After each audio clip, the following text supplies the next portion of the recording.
President of the United States and the Prime Minister of the State of Israel.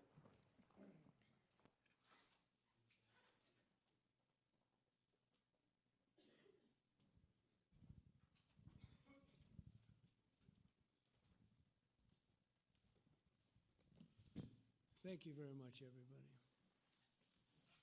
So this is a big, big day, a beautiful day, potentially one of the great days ever in civilization. Things that have been going on for hundreds of years and thousands of years. At least we're at a minimum very, very close, and I think we're beyond very close. And I want to thank Bibi for really getting in there and doing a job. We've worked well together, as we have with many other countries, both of us, with many other countries, which is the only way this whole situation gets solved. And I'm not just talking about Gaza. Gaza is one thing, but we're talking about much beyond Gaza. The whole deal, everything getting solved. It's called peace in the Middle East. So today is a historic day for peace, and Prime Minister Netanyahu and I have just concluded an important meeting on many vital issues, including Iran, trade, the expansion of the Abraham Accords, and most importantly, we discussed how to end the war in Gaza, but it's just a part of the bigger picture, which is peace in the Middle East, and let's call it eternal peace in the Middle East. So this is far more than anybody expected, but the level of support that I've had from the nations in the Middle East and surrounding Israel and neighbors of Israel has been incredible, incredible. Every single one of them. This afternoon, after extensive consultation with our friends and partners throughout the region, I'm formally releasing our principles for peace, which people have really liked, I must say. And these are done not just routinely done, these are done with total consideration and working with the nations that we're talking about. All of these nations have made contributions to those suggestions. I want to thank the leaders of many Arab and Muslim nations for their tremendous support in developing the proposal, along with many of our allies in Europe. Europe has been very much involved, and as I was called by many of the European leaders, most of them saying, "Is this true? Are you really doing peace in the Middle East? This is the most incredible thing we've heard." Some think it's the biggest thing they've ever heard. They called just to find out, was it just a rumor or is it actually done? And then they said, have you spoken to the Arab leaders? Have you spoken to all of the other leaders that we have to get? A lot of people involved in this one. I also want to thank Prime Minister Netanyahu for agreeing to the plan and for trusting that if we work together, we can bring an end to the death and destruction that we've seen for so many years, decades, even centuries, and begin a new chapter of security, peace, and prosperity for the entire region. And I want to just say that my meetings and dialogue that we had with so many countries, Saudi Arabia as an example, the king is a phenomenal person. The Emir of Qatar, he's incredible people. UAE, and that's MBZ and ABZ. We're totally involved. These are the people that we've been dealing with and who've been actually very much involved in this negotiation, giving us ideas, things they can live with, things they can't live with. Pretty complex. I mean, after 2,000, 3,000 years, whatever it is, I guess it's got to be a little complex, or it would have been done a long time ago. The King of Jordan was with us, as you know, in the United Nations. The President of Turkey, President Erdogan, is a friend of mine, a strong man, but a good man. President of Indonesia, somebody who's an amazing leader, Prabowo. He is an amazing leader and respected by everybody.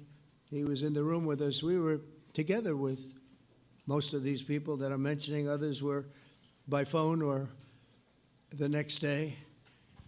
The Prime Minister and the Field Marshal of Pakistan, they were with us right from the beginning. Incredible. In fact, they just put out a statement that they fully believe in this pact. It just came out just as I was walking around. They said, sir, you have a big notice from the Prime Minister of Pakistan and from the Field Marshal that they back this 100%. President El-Sisi of Egypt, who's terrific. And these are people I've gotten to know over the years. I mean, I would say it started around 2015 and then went into 2016 when the presidency officially began. But I've known them actually for a long time, and they're in many cases really great men. I can't say in all cases, but I will tell you in many cases they're great men and some great women too. They tend to be mostly men, however, I will say that. But if accepted by Hamas, this proposal calls for the release of all remaining hostages immediately, but in no case more than 72 hours. So the hostages are coming back, and I hate even saying this from the standpoint, doesn't sound right, but it is so important to the parents. The bodies of the young men, I believe in almost all cases, the young men are coming back immediately. I met with parents. The parents felt as strongly about getting the body of their dead boy back as they did as though the boy were alive and well. It's so important to them. And it means the immediate end to the war itself, not just Gaza. It's the war itself. Under the plan, Arab and Muslim countries have committed, and in writing in many cases, but I actually would take their word for it. The people I mentioned, I'd take their word for it, to demilitarize Gaza, and that's quickly. Decommission the military capabilities of Hamas and all other terror organizations. Do that immediately. And we're relying on the countries that I named and others to deal with Hamas. And I'm hearing that Hamas wants to get this done too, and that's a good thing. And destroy all terror infrastructure, including the tunnels, weapons, production facilities. They have a lot of production facilities that we're destroying. They'll also help train local police forces in the areas that we're discussing right now, in particular in and around Gaza, working with the new transitional authority in Gaza. All parties will agree on a timeline for Israeli forces to withdraw in phases. They'll be withdrawing in phases. No more shooting, hopefully, as progress is made toward achieving these goals. Arab and Muslim nations need to be allowed the chance to fulfill these commitments of dealing with Hamas. They have to deal with them because they were the one group that we have not dealt with. I haven't dealt with them.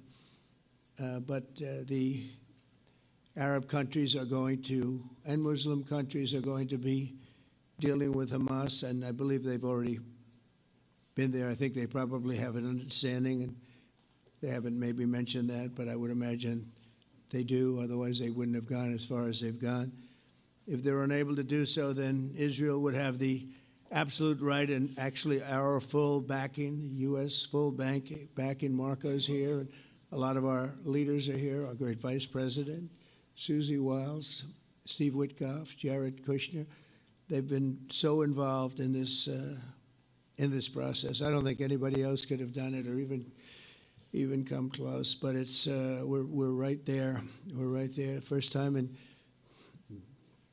thousands of years, I think you can probably say, if you really look into it, if you study back, if you're a scholar, you would say thousands of years. Israel would have my full backing to finish the job of destroying the threat of Hamas.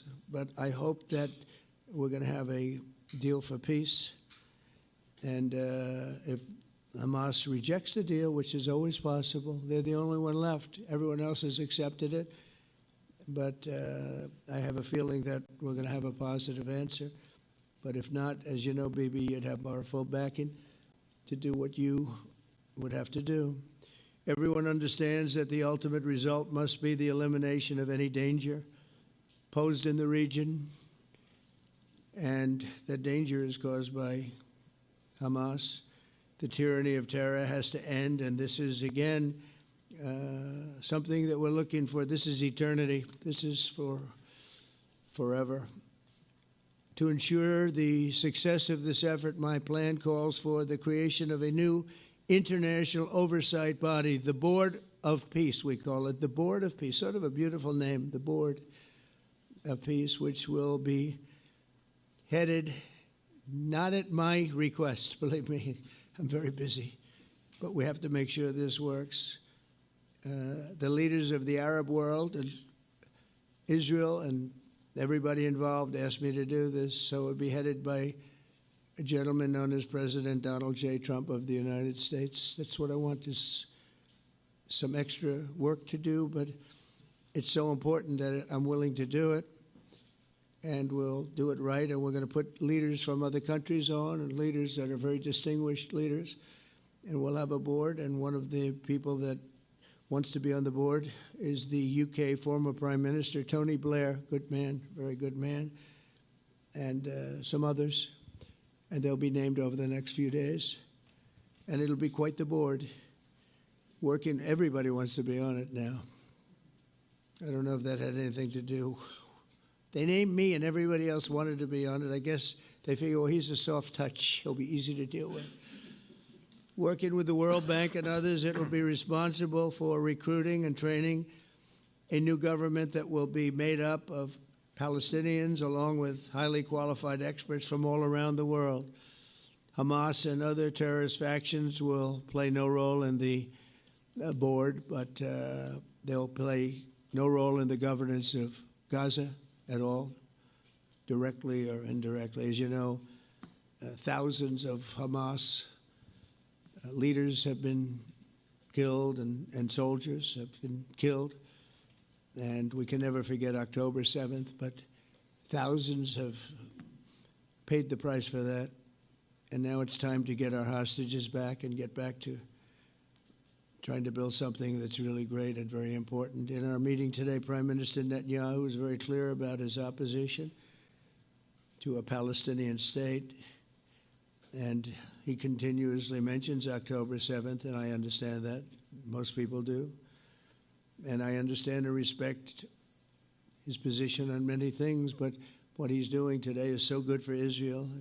I noticed that they have large crowds gathering in Israel all the time, and they have my name up. They like me for whatever reason, maybe I don't know, but they do like me. But they say two things. Please get the hostages back, and please end the war. They've had it.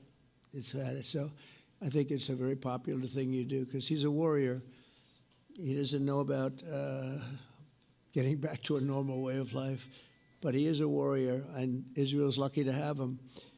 But now the people want to get back to peace. They want to get back to normalization in a true sense. Several countries have foolishly recognized the Palestinian state. As you know, some of our European friends, allies, good people, but they're really, I think, doing that because they're very tired of what's going on for so many decades. They've been presidents and prime ministers for years, and during this time, having to do with the Middle East, all they're doing is talking about the same thing over and over. They want to see it get back. And nobody wants that more than me, or I believe Bibi too. But the people of Israel want it. They really want it. They want the hostages back. That includes the probably 32 bodies that we're talking about, 20 people that are living, 32 or so people that are dead, and they want to have peace.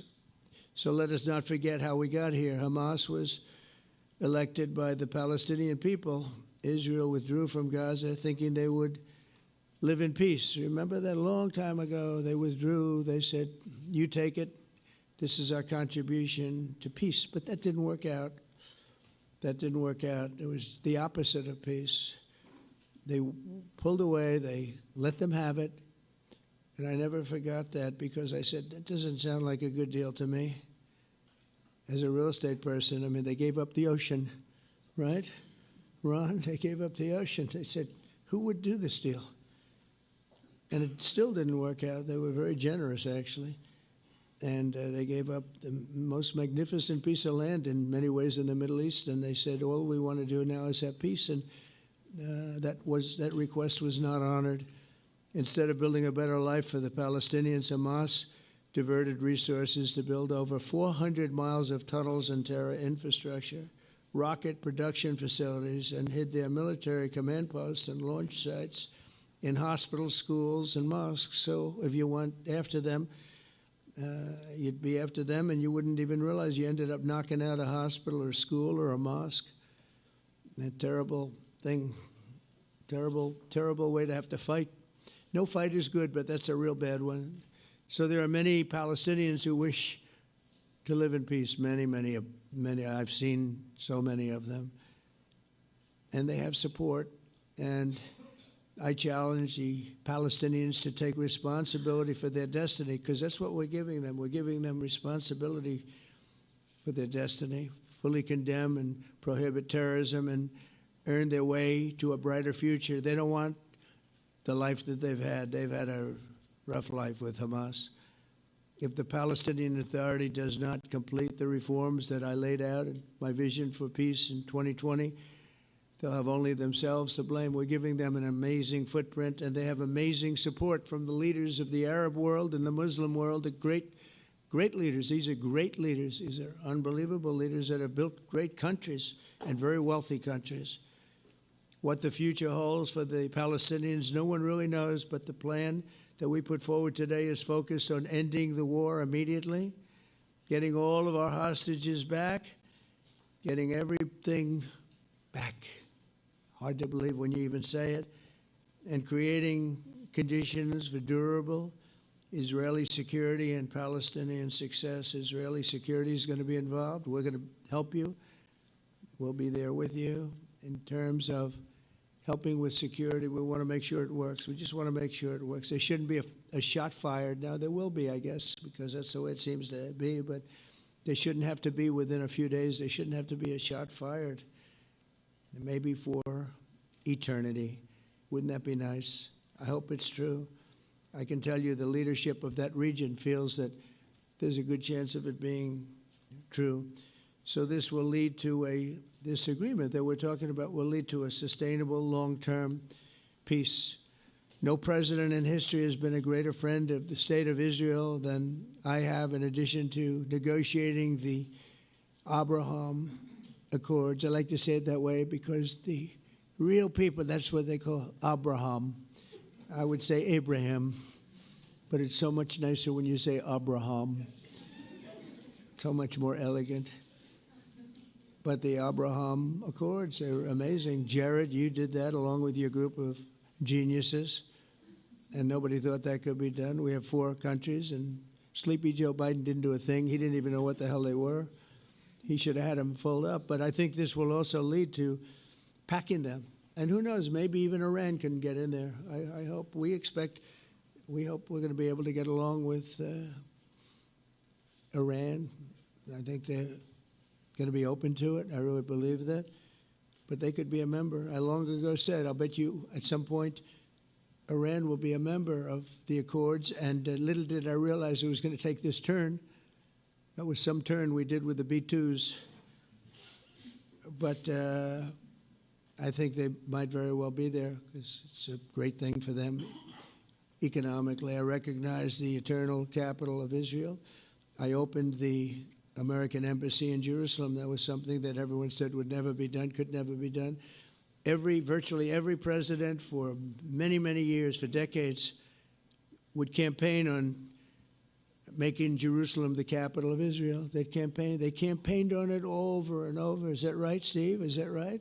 Everyone, and when they got to it, and I understand why now, because it was so, when I got to office, I campaigned on it too. I said, we're going to make it, and then I'd get calls from the leaders of various countries saying, please don't do it, please don't do it. It'll end the whole world, please don't do it. And finally, I just didn't say anything, and I did it.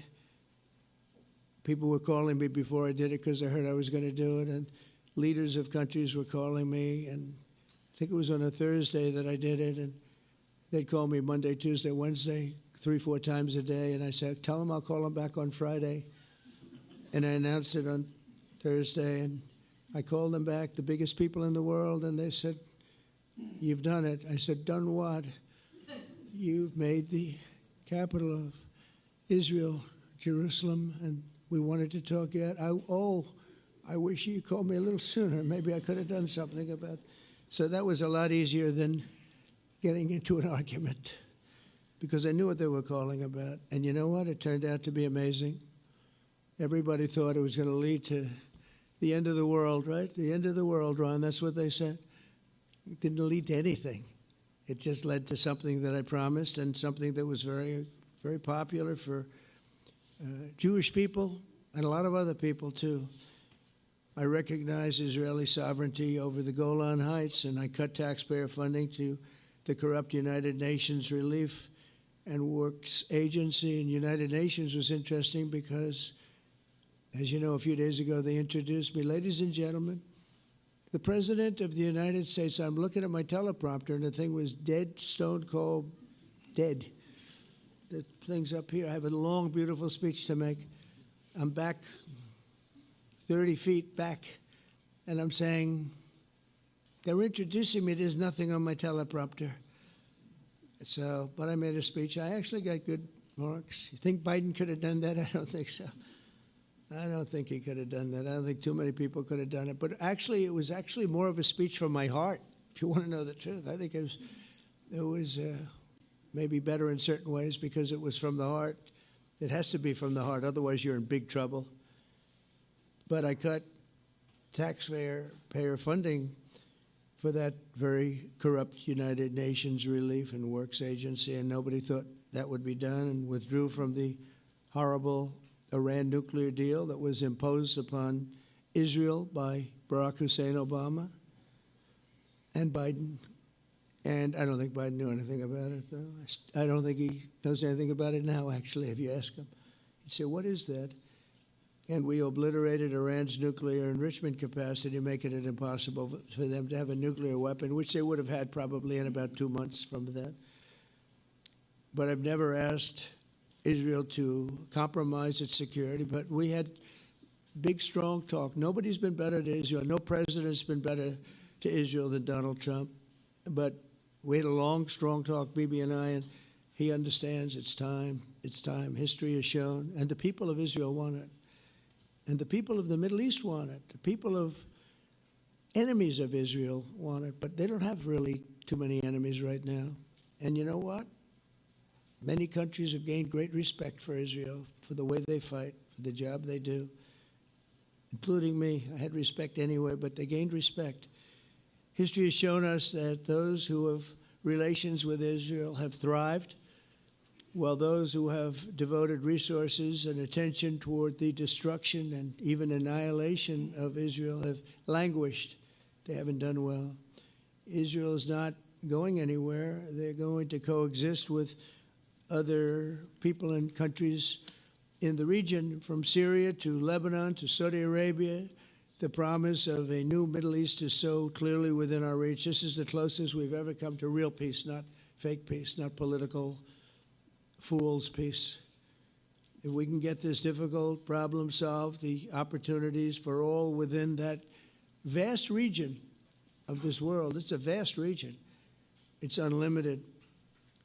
The Abraham Accords show that all countries are better off when they communicate and work together and embrace new opportunities. I hope Jared and Steve and Susie and Marco and JD, we have great people. I hope you guys are going to work very hard to get these other countries in, because now they have no excuse. There's no longer an excuse. They were somewhere hesitant. And I tell you, the 4 countries that went in, I give them tremendous credit, and it's worked out incredibly well for them. In the same spirit, I'm pleased to report that earlier today we took another important step toward greater understanding of the region. A short time ago, we had a historic phone call in the Oval Office with Prime Minister Tani, who's really a great person. So we had a great talk, and I was on the phone, and Bibi was talking. Prime Minister Al Thani was of Qatar, was They really had a heart-to-heart conversation. It was a great conversation, I thought. It was productive. It was everything that you need to have something turn out to be successful. And I want to thank Bibi, and I want to thank the Prime Minister. It was fantastic. We agreed to launch a formal trilateral mechanism between Israel, Qatar, and the United States to begin a dialogue to enhance mutual security, correct misperceptions, and avoid future misgivings. And I want to thank Qatar, its leadership, and the Emir. He's a fantastic person. I think, I'm going to be his public relations man because I know him differently than a lot of people know him. But he wants peace. He wants to see peace. And his people, and they really acknowledge the critical role that they've played as mediator. And again, we're not quite finished. We have to get Hamas, but I think they're going to be able to do that. So now it's time for Hamas to accept the terms of the plan that we've put forward today. And again, this is a different Hamas than we were dealing with because I guess over 20,000 have been killed. Their leadership has been killed 3 times over. So you're really dealing with different people than we've been dealing with over the last 4 years, 5 years. Everyone has done their part and come to the table in good faith. Our Arab and Muslim partners are fully prepared to step up and fulfill their commitments for the benefit of the people of Gaza and the entire region. They're willing to step up and do a lot. They really are. There are a lot of good people involved.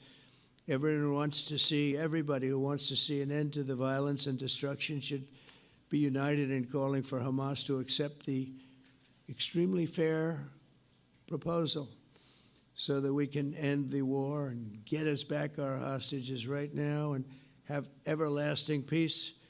And I look forward to having relationships with everyone. As the chairman of the board, I'll be involved, and we'll have meetings with some very smart people that'll be working over there to make sure that we haven't just been wasting time with an agreement that doesn't get done. The task of building peace will not be easy. There are some of the hardest problems in the world to solve, and that's why it's been going on for so many centuries. But too many lives are at stake not to try, and this is more than a try. I mean, I think this is something that gets done when you have virtually every country, and these are powerful, powerful countries that have a lot of money, and the money can make things happen. A lot of countries try, and they don't have any money. These are very rich countries that can make things happen.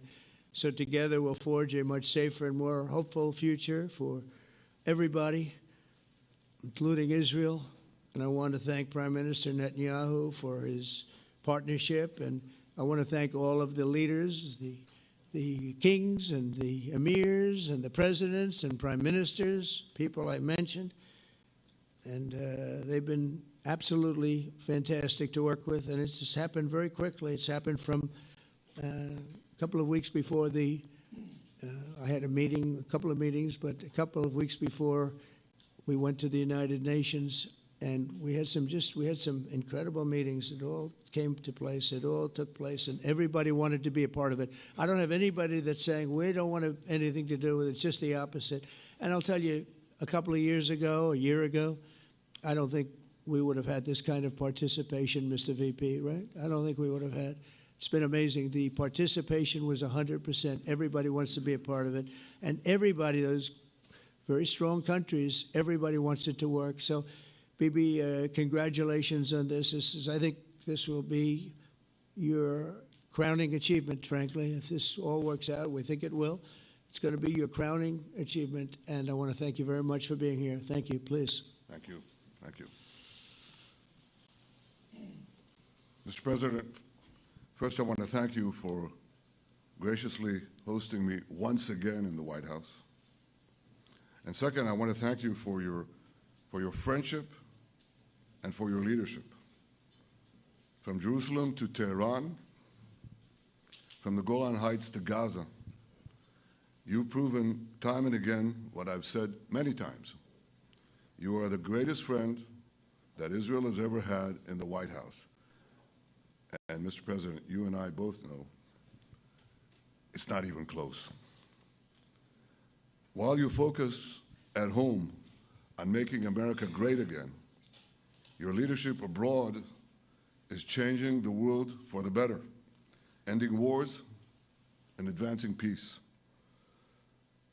I believe that today we're taking a critical step towards both ending the war in Gaza and setting the stage for dramatically advancing peace in the Middle East, and I think beyond the Middle East, in very important Muslim countries. I support your plan to end the war in Gaza, which achieves our war aims. It will bring back to Israel all our hostages, dismantle Hamas's military capabilities, end its political rule, and ensure that Gaza never again poses a threat to Israel. We would not have achieved this turning point without the courage and sacrifice of our incredibly brave soldiers. They fight like lions to defend the people of Israel, and they serve on the front line in the war between civilization and barbarism. Mr. President, when our two countries stand shoulder to shoulder, we achieve the impossible. Just a few months ago, in Operation Rising Lion and Operation Midnight Hammer, we struck a decisive blow against Iran's nuclear and ballistic missile program. Your bold decision to send those B-2s made the region safer and the world safer. Now, under your leadership, we're taking the next step to win the war and expand the peace. Your plan is consistent with the 5 principles my government set for the end of the war and the day after Hamas. Everybody asks, what is your plan for the day after Hamas? Here's our plan. Pass it in the cabinet. All our hostages, both those who are alive and those who died, all of them will return home immediately. Hamas will be disarmed. Gaza will be demilitarized.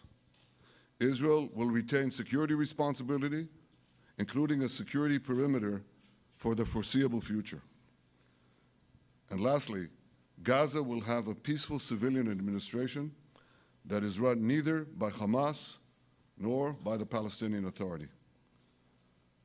If Hamas agrees to your plan, Mr. President, the first step will be a modest withdrawal, followed by the release of all our hostages within 72 hours. The next step will be the establishment of an international body charged with fully disarming Hamas and demilitarizing Gaza. I appreciate your willingness to lead the body, Mr. President. I really appreciate it because you have a lot of things to do, and this is important. And it reflects the confidence that this will give everyone, that things will be followed up on all the commitments made. The fact that you're taking this on, I think, helps a lot to make sure that everything flows in the direction that we want. Now, if this international body succeeds, we will have permanently ended the war. Israel will conduct further withdrawals linked to the extent of disarmament and demilitarization, but will remain in the security perimeter for the foreseeable future. I think we should understand that we're giving everybody a chance to have this done peacefully, something that will achieve all our war objectives without any further bloodshed. But if Hamas rejects your plan, Mr. President, or if they supposedly accept it and then basically do everything to counter it, then Israel will finish the job by itself. This can be done the easy way, or it can be done the hard way, but it will be done. We prefer the easy way, but it has to be done. All these goals must be achieved because we didn't fight this horrible fight, sacrifice the finest of our young men to have Hamas stay in Gaza and threaten us again and again and again with these horrific massacres. Mr. President, I was encouraged by your clear statement at the UN against the recognition of a Palestinian state. That would be an outcome that, after October 7th, would reward terrorism, undermine security, and endanger Israel's very existence. As for the Palestinian Authority, I appreciate your firm position that the PA could have no role whatsoever in Gaza without undergoing a radical and genuine transformation. In your 2020 peace plan, which you mentioned just now, you made clear what that transformation requires. It's not lip service. It's not checking a box. It's a fundamental, genuine, and enduring transformation. And that means ending pay to slay, changing the poisonous textbooks that teach hatred to Jews, to Palestinian children, stopping incitement in the media, ending lawfare against Israel at the ICC, the ICJ, recognizing the Jewish state, and many, many other reforms. It won't come as a surprise to you that the vast majority of Israelis have no faith that the PA Leopard will change its spots. But rather than wait for this miraculous transformation, your plan provides a practical and realistic path forward for Gaza in the coming years, in which Gaza will be administered neither by Hamas nor the Palestinian Authority, but by those committed to a genuine peace with Israel. I think this can be not only a new beginning for Gaza, I think it can be a new beginning for the entire region. Under your leadership, we can re-energize, well, I've got to contribute my own, we can re-energize the Abraham Accords. That's what it's called in the original Hebrew, Abraham. Abraham is fine, Abraham, however you want to call it. Under your leadership, Mr. President, we can re-energize the Abraham Accords that we forged 5 years ago. We can expand them to many more Arab and Muslim nations that choose moderation over extremism. I think there's an opportunity here. It's not going to be easy. It's tough going. But I think if we succeed, you're absolutely right. We're going to open possibilities that nobody even dreamed of. But I think we dream of them. As you've told me, Mr. President, and you've told the world many, many times, you said, remember October 7th. Remember October 7th. And we do. We will never forget the horrors of October 7th, and we will do whatever is necessary to make sure they don't happen again. Since October 7th, Israel's enemies have learned a hard truth.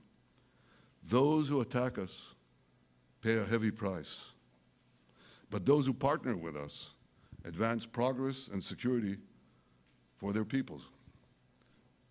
President Trump just said it. It's also in the Bible. It says, those who will bless you will be blessed, and those who will curse you will be cursed. And that's actually what is happening. We want the blessings. I think we've done a lot in the past 2 years to end the curse. We're not finished, but we've done a lot. And we've done a lot together to end the curse. I want to thank your entire team for their efforts to get to this point. I especially want to thank Steve Witkoff and Jared Kushner for their indefatigable work to bring Israel and Arab states in the region closer together. I am deeply grateful to both of them for their work. We had a phone call today just to make it clear. I said to the Prime Minister of Qatar, Israel was targeting terrorists, wasn't targeting Qatar. And of course, we regretted the loss of the Qatari citizen. It wasn't our target. And I very much appreciate President Trump's proposal to have a trilateral body, the United States, Israel, and Qatar, to work out respective grievances. There are quite a few. But if we could try to mitigate them or put it on a different footing, I think that'll be good for everyone. Above all the people, the fine team, the many helpers who've done this, I want to thank you, Mr. President. History has already shown that under your leadership, Israel and America can change the face of the Middle East. And today I'm hopeful that your plan to end the war in Gaza will do so again and do so soon. It will free our hostages end Hamas's tyranny in Gaza, and enable a more secure and prosperous future for the peoples of our region. Thank you, Mr. President. May God bless America. May God bless Israel. May God bless the indispensable alliance between our countries. And may I add, in Hebrew, G'mal Chatima Tova, may we all be inscribed in the book of life. Thank you. Thank you very much, Bibi. So I think while we wait for these documents to be signed and get everybody in line, I think it maybe is not really appropriate to take questions. I'm meeting with, as you know, a couple of Democrats in a little while about the country, about keeping our country open. They're going to have to do some things because their ideas are not very good ones. They're very bad for our country. So we'll see how that works out. But this is something that was really historic today. This was something that was amazing. I think, Bibi, I mean, depending on you, I think while we're waiting for signatures and waiting for approvals from a lot of different countries that are involved in this, we probably shouldn't take questions? Or would you like to take a question or two from perhaps a friendly Israeli reporter, if there's such a thing? That's a very, very tough proposition. But I would think, Mr. President, that I would go by your instinct that this is, we'll have enough time for questions. Let's settle the issue first, I think. No. Thank you very much, everybody. Thank you.